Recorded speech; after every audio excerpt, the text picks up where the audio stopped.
ഒടുവിൽ ഹോം മത്സരത്തിലും ബ്ലാസ്റ്റേഴ്സ് മുട്ടുകുത്തിയിരിക്കുന്നു.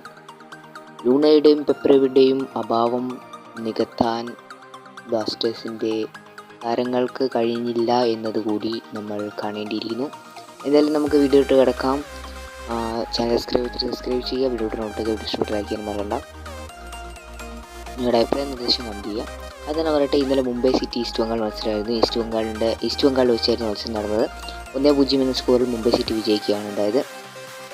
എന്തായാലും അടുത്തതായി ബ്ലാസ്റ്റേഴ്സിലേക്ക് വരാം. മെനിഞ്ഞാന്നായിരുന്നു ബ്ലാസ്റ്റേഴ്സിൻ്റെ മത്സരം. കൊച്ചിയിൽ വെച്ചായിരുന്നു മത്സരം നടന്നത്. പ്രവൃത്തി ദിവസമായതുകൊണ്ട് തന്നെ തിരക്കേടില്ലാത്ത ആൾക്കാരൊക്കെ വന്നിരുന്നു. അധികം നിറഞ്ഞില്ല, എന്നാലും ടിക്കറ്റൊന്നും സോൾഡ് ഔട്ട് ആയില്ലെങ്കിൽ കൂടി അത്യാവശ്യം ആളുകളൊക്കെ നിറഞ്ഞിരുന്നു. അപ്പോൾ മത്സരത്തിലേക്ക് വരികയാണെങ്കിൽ ബ്ലാസ്റ്റേഴ്സ് 3-1 എന്ന സ്കോറിൽ പരാജയപ്പെട്ടിട്ടുണ്ട്.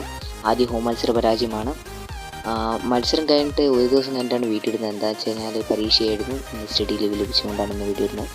അപ്പോൾ എന്തായാലും മറ്റൊരു കാര്യം പരിശോധിക്കുകയാണെങ്കിൽ ബ്ലാസ്റ്റേഴ്സ് ആദ്യം ലീഡ് എടുത്തതിന് ശേഷമാണ് 3 ഗോൾ വഴങ്ങിയതെന്ന് കൂടി നമ്മൾ നോക്കേണ്ടിയിരിക്കുന്നു. അതിൽ മൂന്നാമത്തെ ഗോൾ പെനാൽറ്റി വഴിയായിരുന്നു. ലൂക്ക മാച്ചിൻ്റെ പെനാൽറ്റിയിൽ മൂന്നാമത്തെ ഗോൾ ലൂക്ക മാച്ചിന് അടിക്കുകയായിരുന്നു പഞ്ചാബ് എഫ്സിക്ക് വേണ്ടി.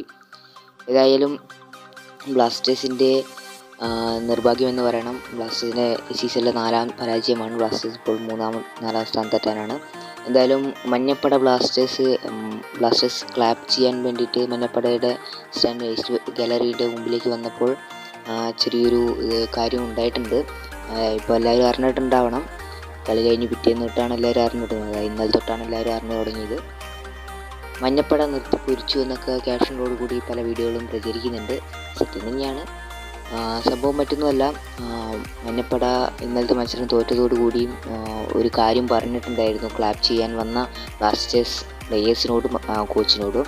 അതായത്, നിങ്ങളുടെ ഈഗോയ്ക്കും അതുപോലെ തന്നെ നിങ്ങളുടെ പേരിനും വേണ്ടി കളിക്കാതെ ടീമിന് വേണ്ടി കളിക്കൂ, നിങ്ങളുടെ നെഞ്ചത്തുള്ള ബാഡ്ജിന് വേണ്ടി കളിക്കൂ, മഞ്ഞപ്പടയ്ക്ക് ആരാധകർക്ക് വേണ്ടി കളിക്കൂ എന്നൊക്കെയായിരുന്നു പറഞ്ഞത്. അതുപോലെ തന്നെ ഞങ്ങൾക്ക് ടീമാണ് വലുത്, പ്ലേയേഴ്സ് കൂടുതൽ ടീമാണ് ഞങ്ങൾ വലുത്, ടീമിനാണ് പ്രാധാന്യം കൊടുക്കുന്നത് എന്ന് മഞ്ഞപ്പട പറഞ്ഞിട്ടുണ്ടായിരുന്നു. കാരണം മിനിഞ്ഞാന്നത്തെ മത്സരം തോറ്റതോടുകൂടി ബ്ലാസ്റ്റേഴ്സ് ആരാധകരുടെ മനസ്സിൽ നിരാശയാണ് ഉണ്ടായത്. കാരണം ഒരു ഹോം മത്സരമായിട്ട് കൂടി അതിൻ്റെ ഒരു പ്രാധാന്യത്തിൽ ബ്ലാസ്റ്റേഴ്സ് എടുത്തില്ല എന്നുകൂടി കാണേണ്ടിയിരിക്കുന്നു. എൻ്റെ ഒരു അഭിപ്രായത്തിൽ അത് നോക്കുകയാണെങ്കിൽ ചെയ്തത് ചെറിയൊരു തെറ്റായോ എന്നൊരു സംശയം കൂടി തോന്നുന്നുണ്ട്. കാരണം എന്താ വെച്ചാൽ അവർ ഡൗണായിട്ട് വന്ന് നിൽക്കുകയായിരുന്നു ക്ലാപ്പ് ചെയ്യാൻ വേണ്ടി. തോറ്റേൻ്റെ ഒരു വിഷമമൊക്കെ ഉണ്ടായിരുന്നു. ഒരു പ്ലെയറും ഒരിക്കലും തോൽക്കണം വിചാരിച്ച് കളിക്കില്ല എന്നാണ് എൻ്റെ ഒരു ഇത്. അപ്പോൾ അതുകൊണ്ട് തന്നെ ഒരു ടീം സ്വന്തം ടീം പരാജയപ്പെടുമ്പോഴാണ് ടീമിനെ സപ്പോർട്ട് ചെയ്യേണ്ടത് ആരാധകർ എന്ന് പറഞ്ഞുകൊണ്ട് CK വിനീതും രംഗത്ത് വന്നിട്ടുണ്ടായിരുന്നു.